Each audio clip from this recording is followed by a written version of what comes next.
ड्रामे की next episode में आप लोग देखेंगे कि अलमास नहीं चाहती कि उसका बेटा वो करे जो उसकी बीवी चाहती है, बल्कि वो ये चाहती है कि उसका बेटा वही करे जो वो खुद चाहती है। अलमास चाहती है कि आसिम वही सब कुछ करता रहे जो वो उसे कहती है, क्योंकि वो ये नहीं चाहती कि वो अपने बीवी के पीछे पागल होकर अपने तमाम काम धाम को छोड़कर अपनी बीवी का आशिक हो जाए, क्योंकि ये बात अलमास को हरगिज़ बर्दाश्त नहीं है। अलमास कहती है नेहा से कि बस कर दो अब।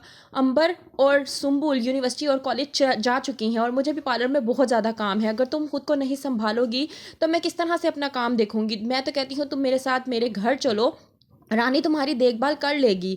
और हाँ, खुश रहना सीखो। अगर खुश रहोगी तो तुम्हारी अम्मी तुम्हारे ख्वाब में आकर तुमसे मिला करेंगी। अगर इसी तरह से रोध होगी कि तुम्हारी अम्मी के लिए मसले मसाइल पैदा होंगे, तो बेहतर ये है कि जैसे मैं तुम्हें कह रही हूँ तुम वैसे ही करो और मेरे साथ घर चलो। दूसरी तरफ आसिम करता है अलमास को फ़ोन और कहता है कि मैं वापस आना चाहता हूँ। अलमास उसे फिर आने से रोक देती है और कहती है कि तुम वापस आके क्या कर लोगे जो हम नहीं कर रहे।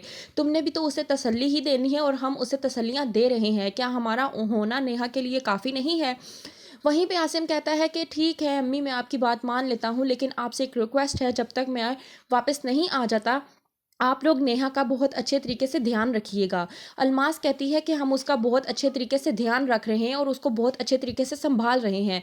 और अगर मैं तुम्हें कुछ कह रही हूँ तो तुम्हारे करियर के बारे में सोचकर ही कह रही हूँ। तुम्हारा करियर सिक्योर होगा तो तुम दोनों को ही फ़ायदा है, मेरा तो इसमें कोई भी फ़ायदा नहीं है।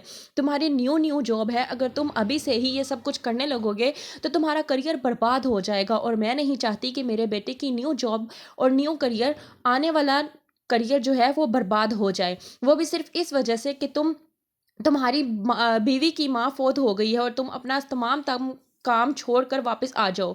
बेहतर ये है कि तुम अपनी जॉब की तरफ फोकस करो।